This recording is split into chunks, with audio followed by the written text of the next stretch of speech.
After 30 years of breakneck double-digit growth, China is rebalancing its $10 trillion economy, transitioning its output from manufacturing to services, and shifting its demand equation from fixed investment to private consumption. How Beijing addresses the challenges to its growth will impact its closest neighbors, especially Southeast Asia. The region of over 600 million counts China as its largest trading partner. Coming up, we discuss the potential and pitfalls of these changes on Southeast Asia. This is the CNBC Debate, ASEAN, the China Factor, with your host, Oriel Morrison. Welcome everybody to the CNBC Debate, where we are talking about China's transition and the impact that that has on the ASEAN region. Let me kick things off by introducing to you our four panelists this afternoon. Tony Fernandes, Group CEO of AirAsia. Wouter van Wersch from GE ASEAN. Dr. Mari Pangestu, Professor of International Economics at the University of Indonesia, and David Mann, also with us today, Chief Economist Asia, Standard Chartered. Welcome to you all. I wanted to kick off the debate today by David asking you to start things off for us by giving us an indication of where you believe China is within the overall transition that we're seeing China move through, largely from manufacturing to services and to this focus on private consumption. Well, I don't think there's any doubt that this transition is going to take many years. And on the longer term story, I think the story is a good one. Of course, people are concerned about what's happening in the short term. But at the end of the day, even at a growth rate that we think we'll see of 6.8% this year, 6.7% next year, we're heading towards doubling the GDP level in China by 2020 versus where we were in 2010. Along that way, the actual impact on global growth is still actually the biggest in the world these days. So even with a slower pace of growth in China compared to, for example, 10 years ago, the actual momentum, the delta, is significantly bigger. It's actually 1/3 of global growth. Now, that is something that I don't think is going to see changed. What will change is this transition of where the growth comes from. Because it, as you say, used to be much more manufacturing. It was a heavy investment. There's plenty now overcapacity industries, which is a potential drag on growth. And the challenges of dealing with that and the non-performing loan problem will be big in the next few years. But thinking through where the positives can come from, given that China is 1/3 of world growth, we've already seen the delta in dollar equivalent consumer spending from China since 2010 actually bigger than even the US. Focusing on if you're selling to that China consumer, and in particular on the tourism industry when we think about countries in ASEAN, that's where we could see an instant advantage that's already playing a role today. So yes, if you were in the commodity space in the last few years, if you're thinking about what the pace of growth of demand will be from China related to, say, heavy industry investment, yes, it will be slower, but it will still be one of the most significant players in even those markets as we see a transition towards a more highly skilled workforce. There's more infrastructure to build out in, for example, big data, even more high-speed rail. We're also going to see China rebuilding pipelines under all the major cities in the coming years. It's not as if there's no more investment yet to do. In fact, one big statistic that we like to use a lot, China only has 1/5 of the capital stock per worker that the US or Japan has today. There's a long way to go before we can really say that China has arrived. It's reached the point where it's at the productivity frontier. And while it does that, while it keeps moving up the value chain, it is leaving behind, as it transitions to higher value-added manufacturing, because of the demographics, it's leaving behind manufacturing of lower value-added to other economies. That's why since 2013, FDI into the ASEAN region has actually been bigger than into China. Well, that's exactly right. Now, this is the glass half full, isn't it? That's right. Let's be fair. Yes, those are the rosy parts. And one final, let's say, rosy part of the picture is by 2030, we think 27% of the workforce in China will be university educated. That's the same as Germany today. The sort of difference in what we'll see from productivity and what the people that are earning money with these sort of higher levels of education will want to do, more experiences, more travel, more consumer goods probably will be bought from outside of China rather than within. But you're right, there are challenges. And of the biggest ones right now, the obsession for everybody is what happens to the non-performing loan problem. Is it something that China can deal with immediately, or will it be a few more years and we'll actually see leverage increase even more before it does? And if people are panicked about growth in China, as I mentioned, it's the most important driver of global growth, that means you're panicked about world growth, never mind ASEAN growth as well. Okay, Professor, let me bring you in here. Given David's, I guess, summary of where he believes China is at the moment, he mentioned commodities, of course, ultimate extremely important for you and your country. Where do you see China right now? Are you looking at the glass half full, or are you slightly more concerned about growth rates? I think we are concerned. I mean, obviously, China has a big impact on the ASEAN region, and depending on the country, depends how closely linked you are in trade, as well as financial flows and investment. So I think for the impact of China on ASEAN has been especially on the downside, pretty impactful on if you're a commodity exporter. And we're talking about Indonesia, Malaysia, and to some extent Cambodia. Our exports went down from over 200 billion pre-financial crisis. Now it's about 160 billion. A lot of that is commodity, and a lot of it is because of the decline in demand in China. And it's not going to change. So we have to recognize and realize that we have to diversify our economy and our exports away from commodity, because it's, the boom of the 2004 to 2008 is not going to repeat itself. And on top of that, China has decided to, I think, stop importing coal by 2020, I think it is. So, because we were exporting a lot of coal to China. So I think that's one impact that countries in ASEAN have to deal with. On the positive side, because of the rising wage in China and the aging population, we are seeing a relocation of the more labor-intensive parts of production to a number of the countries in ASEAN, Vietnam, Cambodia, in Indonesia to some extent. So that's kind of the other side of it, which is, you're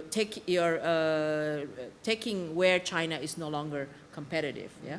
But I would say that be forewarned, whenever China enters into something, it will have a big impact. So we actually worry if China is going to go into services in a big way, it's going to have an impact on the rest of us. And what we need to do as ASEAN countries, we need to figure out, they're going to be developing in various areas of services. And in this whole world of global value chain, where does ASEAN fit into this global value chain in the services area? Because we're all having to diversify and find new sources of growth, and services sector is definitely one of them. So I think we have to find how ASEAN will complement or be part of the new global value chain that China is going to be at the center.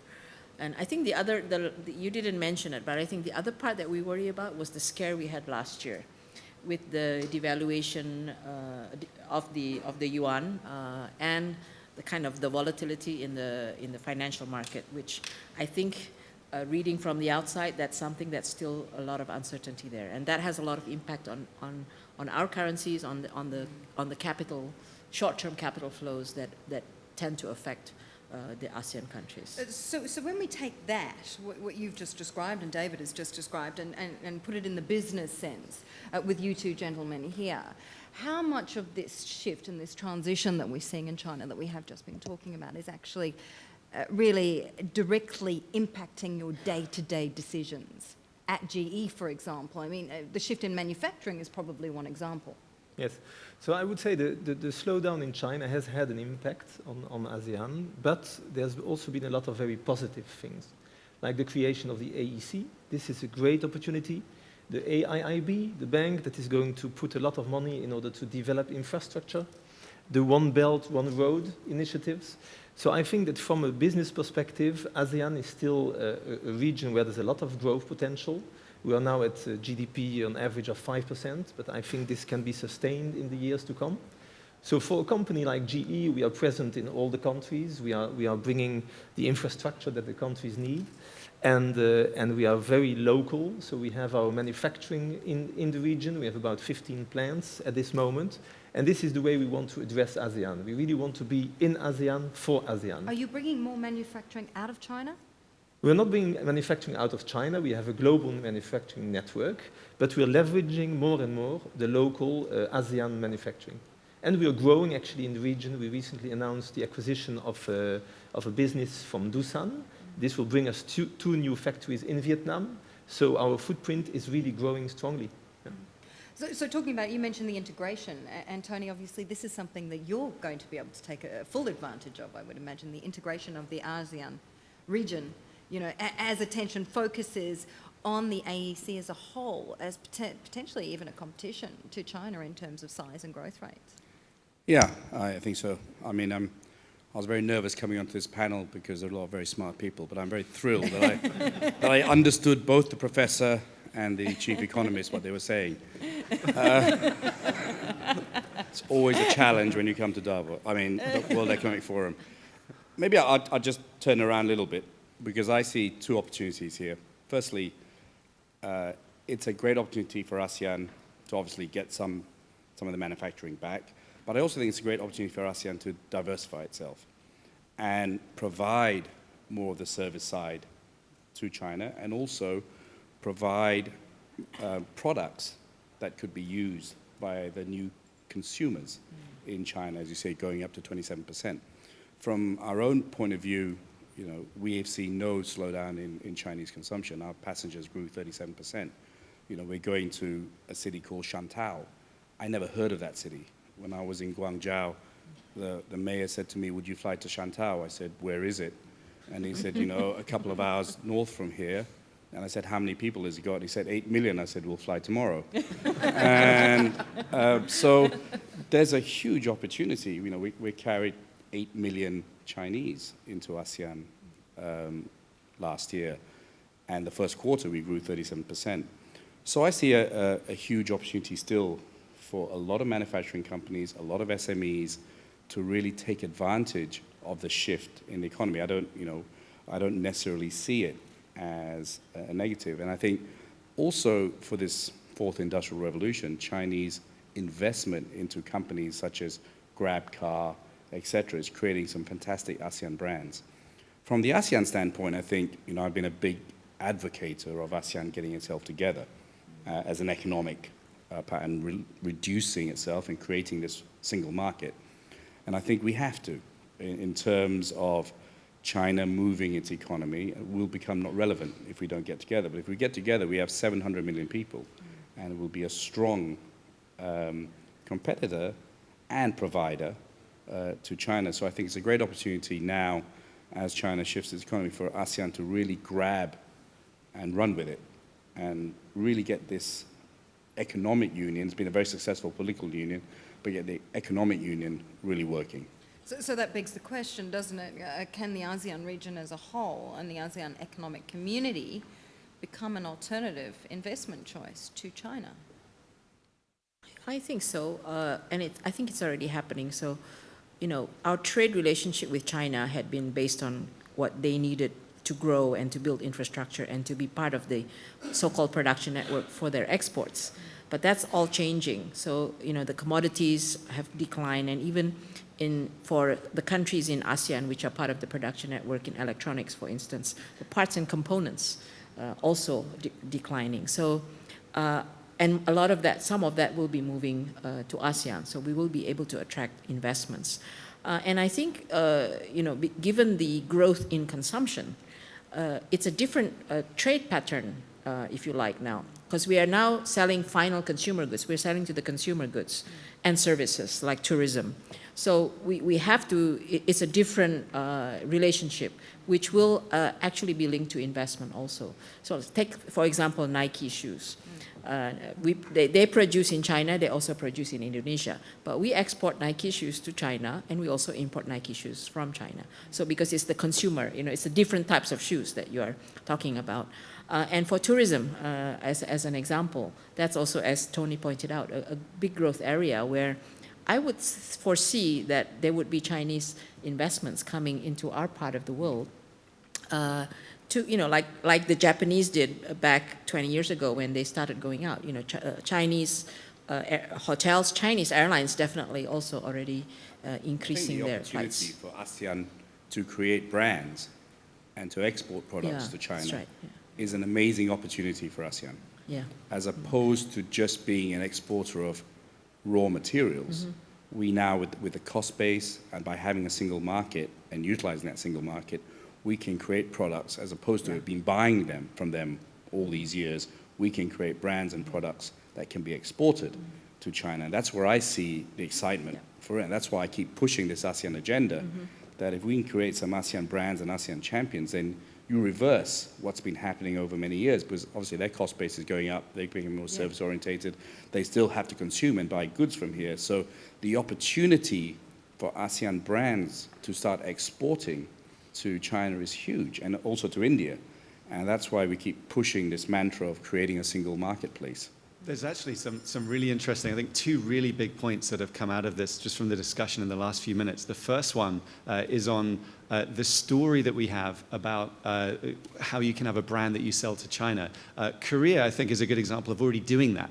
You've seen cultural exports are going up exponentially. Huge amounts of the tourism flows, I think, are going into Korea, repeat visitors as well, partly on the back of that branding and that sort of cool new Korea led by TV shows as well. But on top of that, even Japan last year saw a significant benefit. By some estimates, as much as 5% of all consumption in Japan last year was visitors from China. Imagine the sort of impact you can have in the ASEAN region. I think that's the first point on the tourism.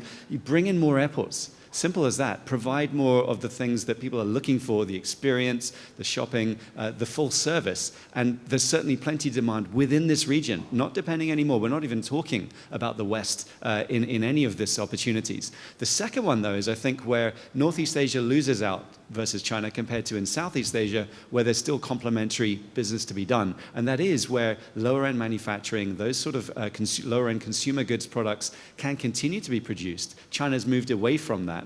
And China will be buying more of it, but they'll be competing more with, say, Korea and Japan in the higher value-added chain. And I think that challenge of more of the intermediate goods, more capital goods, China just makes itself.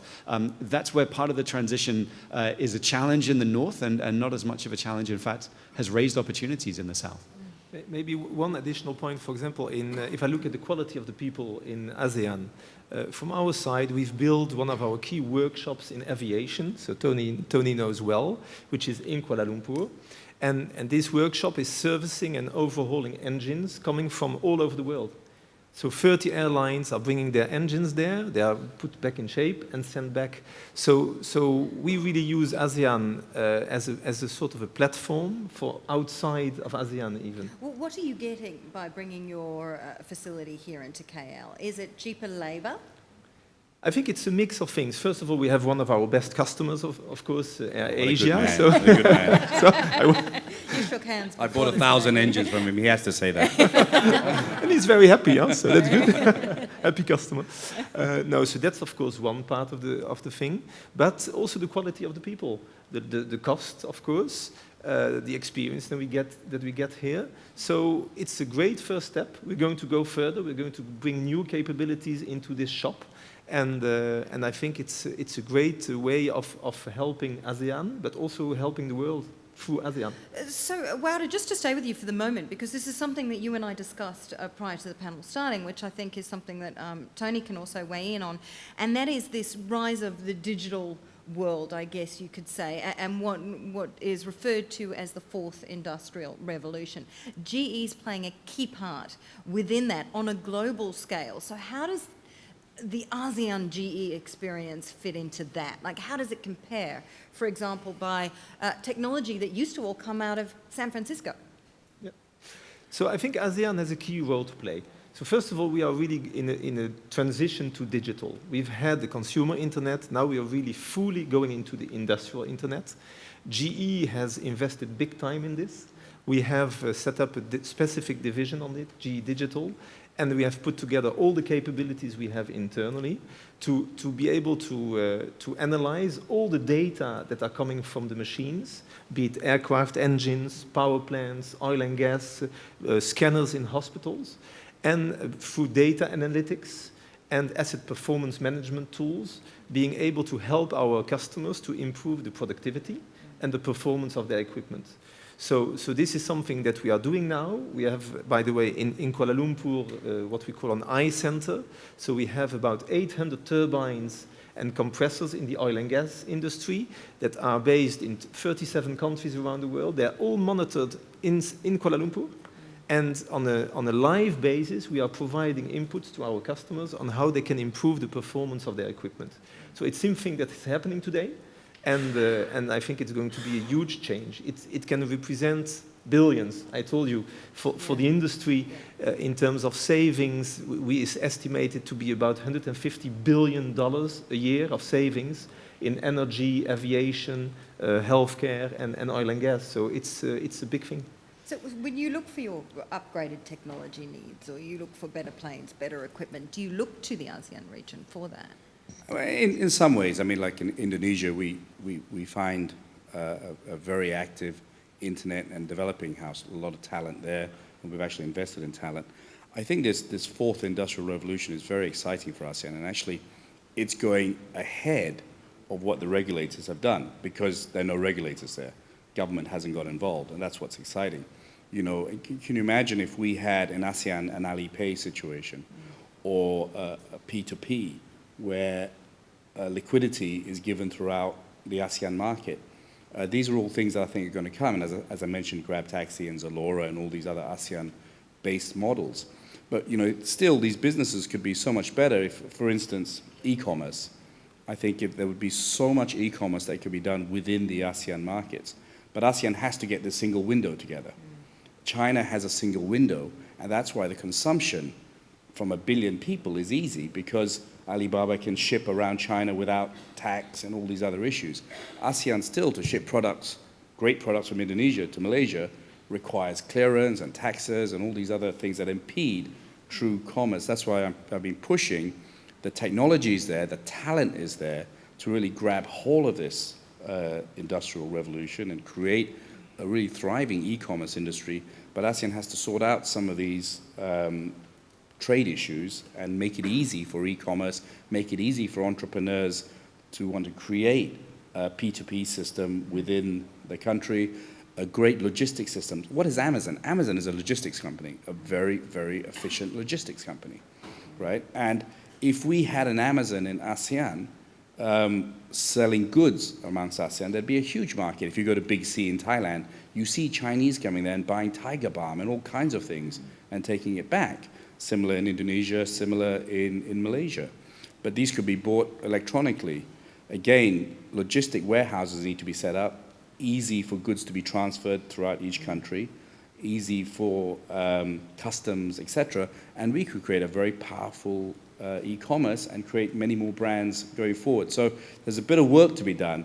And that's where I hope, because of the threat of China, our regulators and governments will start getting together and not look at nationalism, and I'm protecting 10 lorry drivers here or 20 shippers here, but what's good for people by making it easier to do business. And I think that was something that Prime Minister Najib Razak was just speaking to in the next door room when he was saying that the ASEAN region, the ASEAN Economic Community, that was a step, a big step that they needed to take away from that nationalistic pride that you've been referring to. Well, he did also point out that actually non-tariff barriers have gone up, not down. And also to the, I think his words were woefully inadequate funding that there is for the Secretariat to be able to, and one of its jobs is to try and work on reducing those barriers. So I think dealing with those incentives and making it into a market that can be treated as a single entity could release incredibly powerful forces. And certainly businesses you talk to don't treat it as one entity because it's very difficult to do that, very complicated. It's not as yet, right? Yeah, not yet. On paper, yes, it's supposed to be going that way. We're supposed to have an ASEAN single window. The target was 2008, by the way. I didn't want to say that. So I think it's a work in progress, and I think Tony is absolutely right. You know, ASEAN to become a real single market would become very competitive and complementary to China. And it's not just about the customs. We tend to just focus on the customs, but it's more than that. It's the payment system. It's it's the single port, and then the logistics.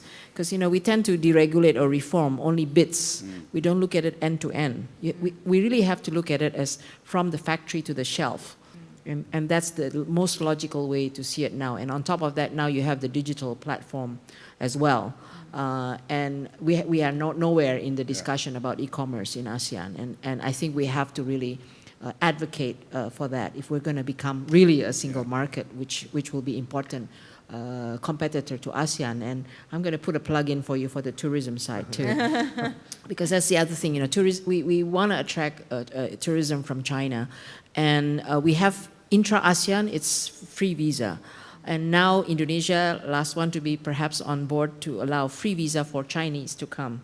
But when you come into Indonesia and you want to go to Malaysia, you still have to go through a border instead of just going there easily. So we have been trying to, both of us, I think, ASEAN common visa, so like Schengen. So you can enter from any ASEAN country, and then like in Europe, you just can travel anywhere within ASEAN. This is another problem within ASEAN, is to try to get all 10 countries to agree. So I've been advocating an ASEAN minus. Right now on the ASEAN common visa, 8 countries agree, 2 don't. So I've said, well, let the 8 countries go ahead and do it. Very quickly, those 2 countries will join in anyway. If we try and get consensus on every issue, if Murray had 10 husbands, she would never be able to agree which restaurant to go to. Well, she probably would, but she'd be the boss. But I think we've got to move. The potential is there. And if we try to do all 10 countries, because they're very different economies. That's right. And I just think, if you look at the history of Europe, if you look at the history of other economic unions, basically they went ahead with whoever wanted to do it first. Which in some ways, TPP is like that. Not every ASEAN country came, and now other ASEAN countries want to join in, etc. We're not quite there on TPP, though. We should point out. No, I know that. But what I'm saying is people went into the debate. They didn't go in as ASEAN into the debate. They went as individual countries into the debate. So I'm saying we really got to advocate for this ASEAN minus to get things moving. And I think there's a real mismatch in legislators and regulators, etc. There is this fear that ASEAN will hurt SMEs. I think it's quite the opposite. SMEs are going to boom from ASEAN. And so there's all this protection. And I think it's really vested interest from certain big industrial groups that use that SME argument and create these blocks. But if globalization is here, if ASEAN doesn't get together, other people are going to come in anyway. And the potential of ASEAN can be seen through some of the digital tie-ups. And AirAsia, for instance, 14 years ago, we had 2 planes and carried 200,000 passengers. 14 years later, we have 200 planes and carrying 55 million passengers. The majority of those passengers are from ASEAN. And so we created a market and created so many SME businesses, people from Malaysia going up to Bandung to create fashion business, Vietnamese coming down here to create also fashion business. And there are loads and loads of those examples. And so I think governments should not worry, open it up, trust the market, and allow some real ASEAN brands to emerge that will be able to sell to China and create jobs. If you put people first, the answers are very simple. Right. Maybe GE is a big investor in the region, and I think that one of the things that we really would like to see is easier movement of people, so having aligned labor and social regulations. We have 8,000 people now, and out of these 8,000, 2/3 are active outside of their home country. So this would be really tremendous for us, make our business much easier if we could have these people to move around much easier in the region. Would you be more likely then to bring business into the ASEAN region itself as opposed to taking that business into China? I cannot answer this. It depends, of course, it depends on the business, it depends on the regional opportunities. Some businesses make sense in China, some businesses make sense in ASEAN. I love the geopolitical answer, which is no answer. And he's only been there for 5 months. But let me answer on his behalf, okay, as someone who's bought 1,000 engines. I think any corporation, GE, whoever, you go into China, it's one market, 1 billion people. You come into ASEAN, you have to do with 10 different governments, 10 different regulations, 10 different work permits. Where are you going to put your money? Let's be logical. 10 right? different currencies too. Correct. I mean, I can give you 10 other different things, right? 10 different wives, 10 different things. The reality is that we got to make ASEAN an attractive destination. And because capital can flow anywhere now. It's where you want to put your capital. And we got to create some ASEAN champions. So these non-tariff barriers, all these years ASEAN have been talking about, oh, we got rid of this barrier, that. They're all tariff barriers. Look, open skies is there, but there are hundreds of ways of blocking us to fly to an airport. And by the way, I loved your comment, you are the man, for saying build more airports. The reality is, you can have open skies, and the airport says, oh, I have no slots. Right? Oh, conveniently, they have slots for this airline, but no slots for your airline. So it's really the non-tariff barriers you've got to work. But we've got to educate the leaders of ASEAN that business wants it, investors want it, and there's a huge potential which will move up our GNP of every country. History has shown that any economic union, Europe, even though the people want to pull out of it, no one can argue that Europe has benefited economically by being together. And so we should follow those examples and reduce the barriers. GDP will go up, more jobs will be created, and everyone will win. History has shown that. So how many parallels can you draw between what's happening in the European Union and what could happen and is supposed to be happening right now within the ASEAN region? This is a very, very good comparison to at least look into, because Europe's gone so much further already. It already got the single currency in 1999, and it went towards all these further attempts on integration without fully ever getting there 100%, before already you're getting this, I think, more extreme ideas becoming mainstream, which is unfortunately a symptom of what's going on in the West in general, from bad economics being bad politics. But thinking about the ASEAN region, the difference, I think, is huge, that we're still talking about heading in the clear, obvious benefits that, for example, Tony's just been talking about. There's no question, if you did have much more openness, that it would be, on a net basis, an improvement for everyone. There would, of course, be winners and losers, but the winners would substantially outweigh any of the losers, which is relatively temporary. But that applies to free trade around the world. The problem is that you've got that example of Europe where it looks like things are going wrong. And so it could, you could argue, be an extra excuse. But at the end of the day, we haven't even begun to have, as you say, a fully a free market in terms of no non-tariff barriers. The difference with, say, in Europe is they've had institutions that have beaten down these barriers incredibly successfully a long time ago, to the point where they have huge institutions set up. I think the big thing that you need to see first is get the ASEAN Secretariat much stronger and have everyone agree that, yes, we need to do this. We must bite this bullet, because long-term the benefits are so huge that we're leaving behind by not doing it because we're worried about certain particular groups that don't want to see it happen. So what has the feeling been, you know, to when you put something forward, Tony, like what you were talking about, an ASEAN passport of some sort? No, I never put an ASEAN passport. ASEAN visa. Open borders, open borders. Yeah. What sort of response have you had to that? I mean, you were saying, you know, you've got 8 countries out of the 10 coming on board. No, I look, when I started the airline 14 years ago, the fact that the World Economic Forum is actually called ASEAN now shows that we're making big progress. Progress is made. I'm an optimist. I know many people are skeptical, frustrated, etc., but the platform is there. And it's up to industry to drive it and change the agenda. We can't expect to be spoon-fed the whole time. So I'm an optimist. But when it needs to be presented, so I go around it. It's hard work. It's hard work because the Secretariat is underfunded.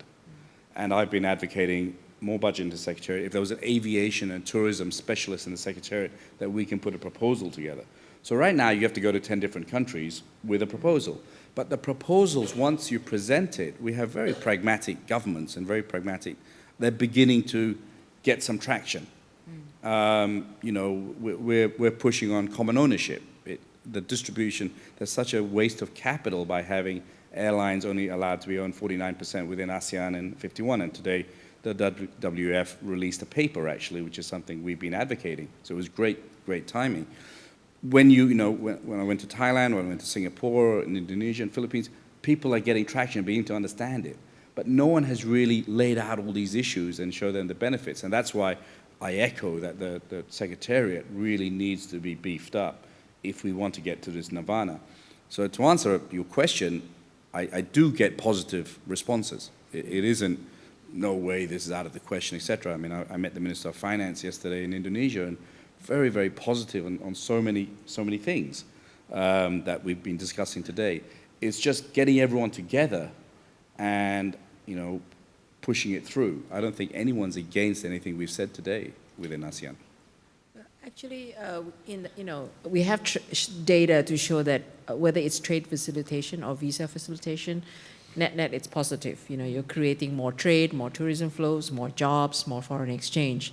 So, you know, we've tried to justify that. The question is, I think, the complexity of the issues, and it's really not the ASEAN Secretariat, but, you know, the political leadership in each of the ASEAN countries must agree. And I think Tony's point is important, that maybe we have to go for a 10 minus X kind of approach, where the ones that are ready can go ahead. And I think maybe technology can help us with this. You know, the reason why there's sort of a sensitivity with both the single window as well as in the common visa is about sharing data, right? Because the moment you can share data and feel secure about it, you know, the goods can move very easily, or the people can move easily. So I think the key has to be, the answer maybe has to be in the technology and the sharing of data and making sure it's secure. The other dimension that I wanted to mention was that we talked a lot about ASEAN and ASEAN Economic Community. We actually already have an ASEAN-China free trade area. And now it's going to be expanded to 10+6 countries. So you have on the G2G level, you actually have this mechanism where you can have more trade facilitation, removal of barriers between ASEAN and China. And you have, you mentioned AIIB and the One Belt, One Road. I think ASEAN should leverage on the AIIB and the One Belt, One Road to advocate for infrastructure, which can be soft, can be hard infrastructure, which will actually integrate us more within ASEAN as well as between ASEAN and China. And that would be like another layer where you could be pushing the complementarity and the kind of growing together model. Maybe a comment on the potential of ASEAN in terms of the energy, for example, power generation. Between today and 2030, there will be a doubling of the capacity of infrastructure building on power generation, so covering all the technologies. So this is a huge opportunity for companies. I think that for this to happen, we need to have clarity of regulations. We need to not to have changes along the way, some stability, and then there's going to be a tremendous opportunity. We talk about Indonesia. President Jokowi launched a 35 gigawatt plan, very ambitious plan.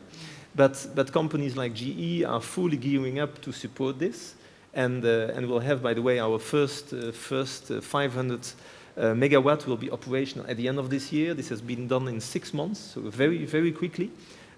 So companies like GE are there to help, but we need to have clarity and a clear view on where we want to go. But then, you know, so we've been talking a lot today about the challenges that are facing the ASEAN region and how to get that integration. I guess the question is, where do the answers come from? I mean, you're calling for more funding. You're talking about regulatory issues, Wouter, when it comes to this. I mean, does this come down to a government problem and the fact that there is so much diversity within the ASEAN region, economically, politically, socially? I think, I mean, look, ASEAN has done very well. We're all different types of economies. Yeah. Some are at war. You know, all kinds of things happening in these 10 countries. Yet there's peace, and it is a growing economy and a growing middle class. So there is a good basis. I think there needs to be a little bit more trust. I think that is, you know, that takes time. There are some very big countries. There are some very small countries. There are some very rich countries and much poorer countries. So, you know, Europe may have been more homogeneous from an economic point than ASEAN is, and that's where some of the big differences are. Am I giving up all my market? You know, am I a 300 million market, and am I giving it up to a country which has 3 million people? But that takes a little bit of time. But I think the results have shown. I mean, you got Mexico and America. You couldn't have two more contrasting economies. Yet NAFTA has really benefited from all countries in NAFTA. So it's just time and education. And I think having some good technocrats to get it together. But as I've said, I've been doing this for 15 years, and it has never resonated more. You know, the message is now beginning to get through. And so I remain very optimistic. But it's talks like this, it's getting that message across. I think that it's indeed a challenge, the differences between the countries, but it's an opportunity also. I think that some of the more developed countries of ASEAN can help the others and pull them up much quicker than they would do if there was no AEC. So it's a good thing. I mean, we've been... Sorry, go ahead. Go build some airports. We're also... Yeah. But no, You've made a friend for life there, well, David.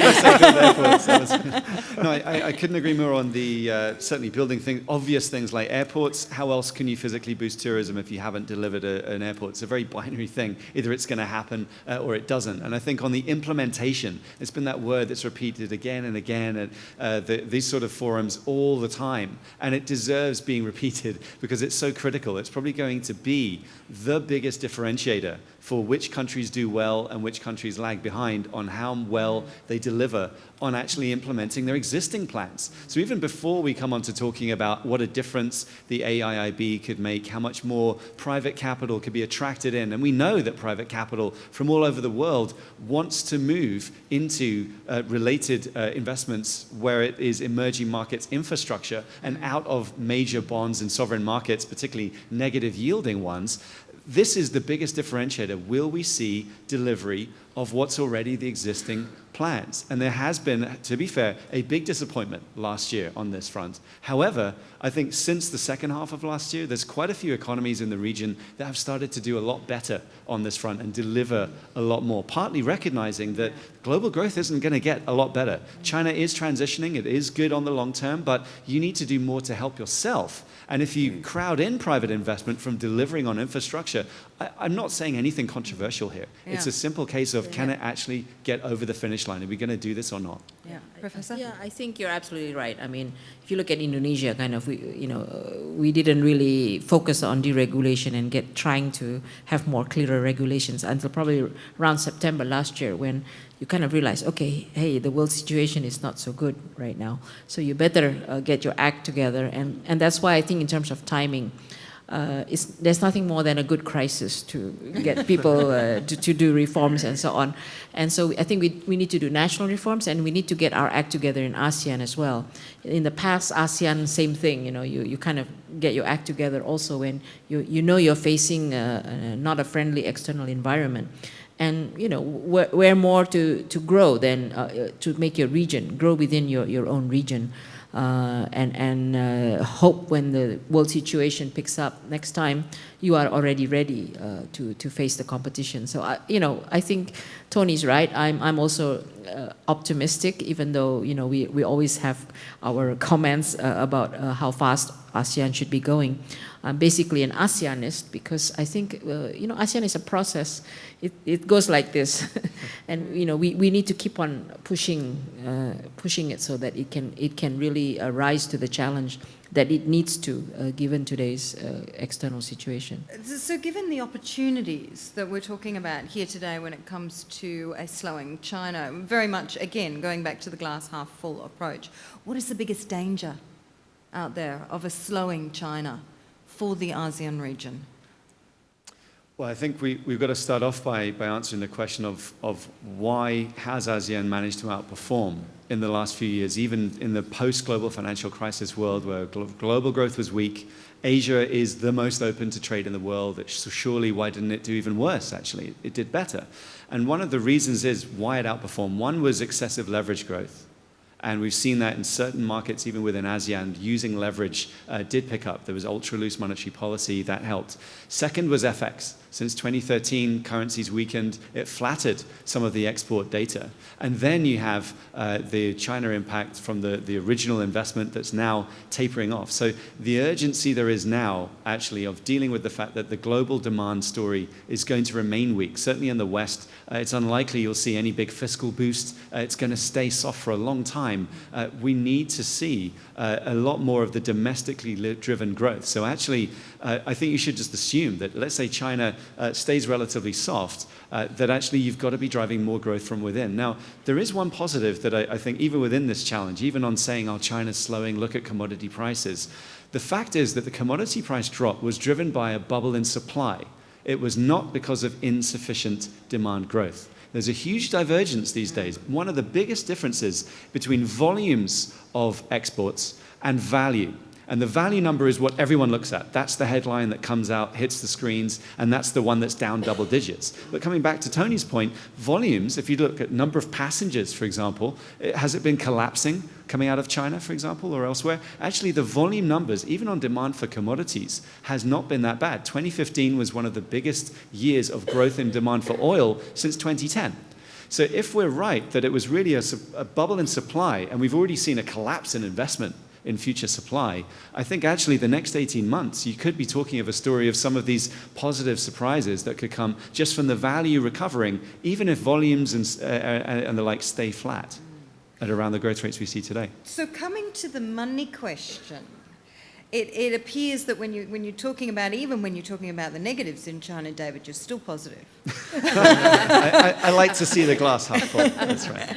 Aside from building airports, the other biggest call I think that was made today in terms of making money out of the slowdown that we're seeing in China is, I guess, where the opportunities are to make this money. E-commerce, was something that you mentioned, Tony. Who is the Alibaba of ASEAN? Well, there are a few guys that are going after it, but I think we won't get an Alibaba till we have a single window. Yeah. So that the e-commerce, Alibaba has 1 billion people. Each e-commerce country here has, bar Indonesia, is talking about 70, 80 million people. So, but it also needs some logistic investment as well. But that single window is critical. And I think it will happen. I mean, what we keep pushing when we talk about a single aviation market, Europe, Ryanair and EasyJet has one sky, has one aviation authority, and so can build a pan-European brand. For us at AirAsia, we have 10 aviation authorities to deal with, 10 different regulators, 10 different regulations. And I think that's the first goal of ASEAN, is to make it one true market. There's lots of challenges, but it's there. I mean, I love this new word. I'm going to call myself an ASEANist from now on. It's a great word. But, I've been fighting. We have something called the SEA Games here, Southeast Asian Games. And I've been saying, why isn't it called the ASEAN Games? And I'm just, it's just got guys who've been there for a long, long time who just don't want to change. I don't want to change their business card or whatever. But we've got to keep got to keep pushing. And it's programs like this, it's forums like this, it's having the ability for FaceTime, but nothing will come without a lot of hard work. And that's the message I'm telling people. Don't expect it to change tomorrow. You've got to do it. I mean, AirAsia, it took us 7 years to get a Kuala Lumpur-Singapore flight. It took us 7 years. I remember reporters saying to me, Tony, aren't you tired fighting for this route? We're tired writing about it. And I'd say, no, I got to do it. We got to do it. We got to keep pushing, right? And now we're the biggest airline on that route.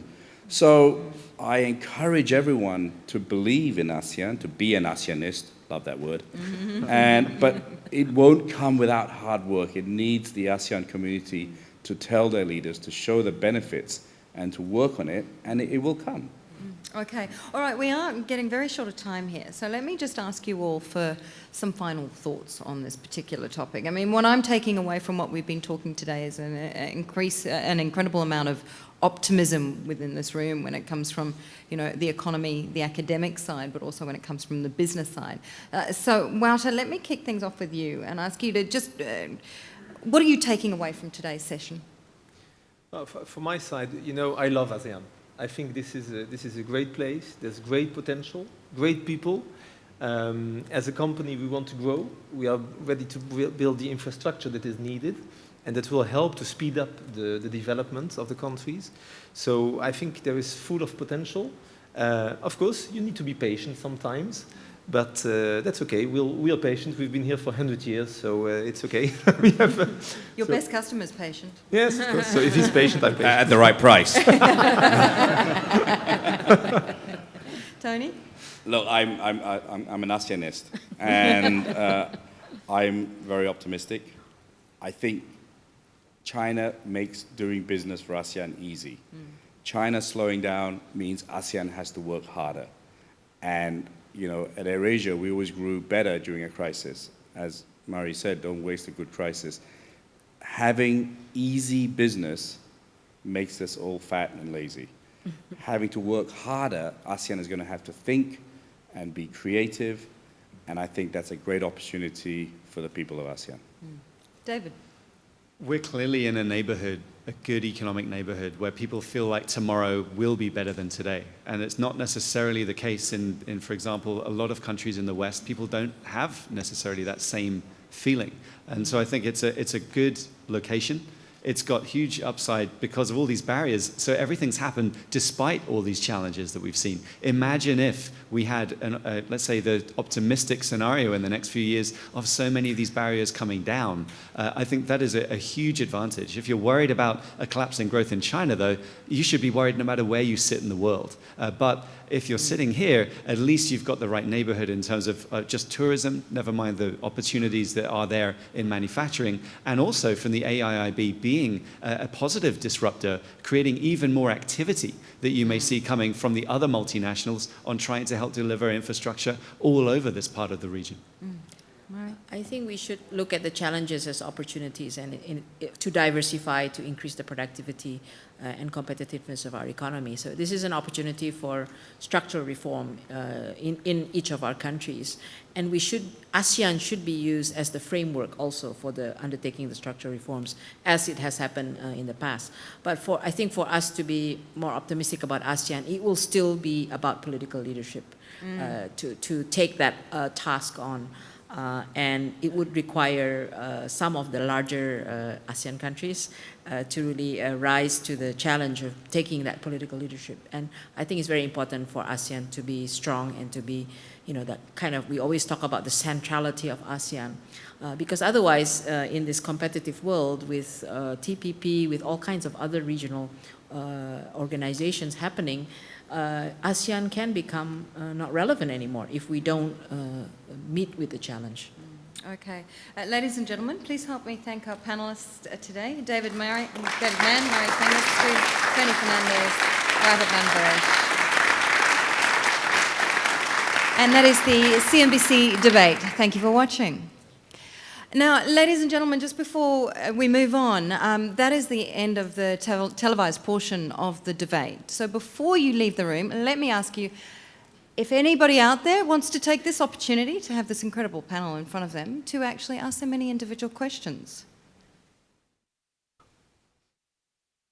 Everybody's scared of you guys. There's one there. We have a question over here. Yeah, my name is Alok. Originally, I'm from Malaysia, but now I think I'm ASEANist. So it was very inspiring to know about that. Indeed, all these barriers are going away, and there's a lot of hope and optimism. It's really becoming one flat ASEAN. I would like to ask the most sensitive question: what are your thoughts and vision about a common currency? Oh, I'm happy to jump in on. Please, David. Oh, you've got him all excited now. Yeah. Wow. I mean, it's a thrilling topic, right? Yeah. Oh, currency. Think about it from this perspective. Okay, a non-starter question. Where does a central bank headquarters? Where are you going to put it? I think the difficulties that you come up with of just starting with very basic questions, never mind, is this a homogeneous economic area, which we've already been talking about how it is not. Never mind the capital controls that still exist or some restrictions. Never mind, there's just an endless list of reasons why I think we don't talk about this anymore. is the way I would put it. I'd be shocked if we're talking about it in a serious way, even in 5 or 10 years. Okay. Would be my Can I short just answer. go against him? Please. That's because he's a bank. I thought he was your friend. And half his business would go if there was a single currency. So the airport comment has forgotten, so- David, unfortunately. You're on your own. But can I... That's just a coincidence. Can I just say, look, a single currency in ASEAN is beyond my lifetime. I don't think it will happen, right? But as a businessman, I'd love it. We would have greater capital resources to defend currencies, to grow. We don't have all this foreign currency stuff. It'd be one single currency. It's easy to travel around Europe, put it that way, right? So I'm a big believer, take aside politics and nationalism and all that kind of stuff. One currency would be great for ASEAN. It ain't going to happen because of people like David. And, but I think it would be a great idea for ASEAN. Where Europe has gone from a political to economic to single currencies to trying to do a parliament. I think a parliament and all that is probably 2 steps too far, and creating huge amounts of bureaucracy, which has upset a lot of people.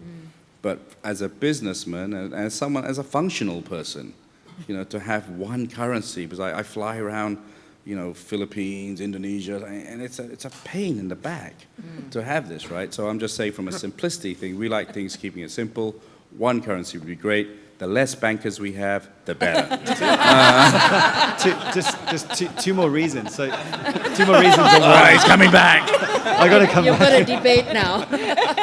2 more reasons on why it wouldn't work very quickly. Firstly, fiscal union. You should have, for a healthy monetary union, you should also have fiscal union, fiscal transfers. If everyone's comfortable with that around all the countries in ASEAN, you need that first. And then secondly, will you actually get to a stage where that's going to come? No, anytime soon? you're giving the reasons why it won't work. Yeah. Which I agree with you. But wouldn't it be better to have one currency?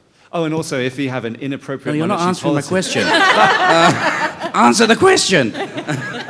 Highly unlikely. Another question from the floor.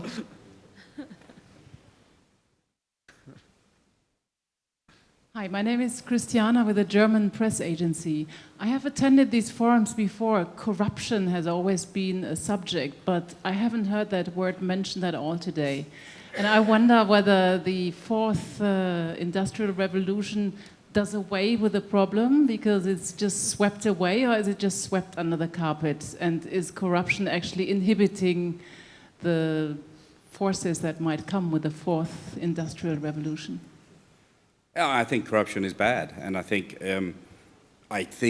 transparency. I think the way the internet and information and stuff will bring an end to corruption. It won't bring an end completely, but people are going to have to be much more aware of it. And I think corruption causes a loss of competitiveness, and I think ASEAN has to fix that. And I think, this fourth industrial revolution is going to help more transparency, more openness.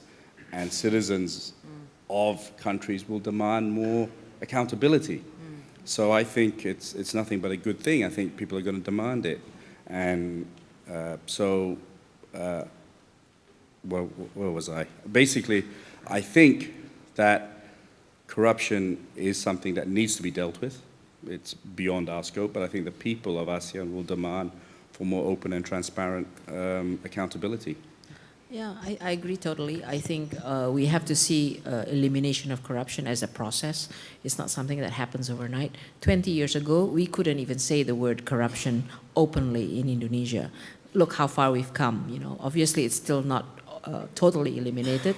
And I think the internet, greater access to information, is increasing transparency and pushing for better governance in the election of government officials. So I think democracy, greater transparency, greater accountability by political leaders is having an impact on this. And you can see what's happened in Indonesia as an example, where the social media has had a very important role in allowing,